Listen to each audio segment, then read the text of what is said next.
একজন নারীর জন্য 4 জন মানুষ এমনিতেই জাহান্নামে যাবে। একটা নারীর জন্য 4 জন মানুষ এমনিতেই জাহান্নামে যাবে।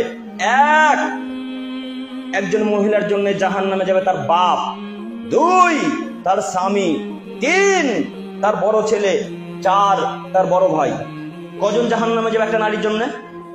4 জন। মনে থাকবে না? মনে থাকবে ইনশাল্লাহ। 1 তার পিতা, 2 তার স্বামী, 3 তার বড় ছেলে, 4 তার বড় দাদা। যুবক, তুমি তোমার বোনের জন্য জাহান্নামে যেও না গো। 5 ওয়াক্ত সালাত আদায় করে জাহান্নামে যেতে হবে। ওই যে একটু আগে বলছিলাম, তাহাজ্জুদে জান্নাত কেনার চেষ্টা করিয়েন না। জান্নাত পড়ে নাই, জাহান্নাম পড়ে আছে রাস্তাতে। জান্নাত পড়ে নাই যে এমনি চলে গেলে জান্নাতে ঢুকে যান, এমনটা নয়। জাহান্নাম রাস্তাতে পড়ে আছে। জান্নাত খুব কষ্ট করে পাওয়া যায়।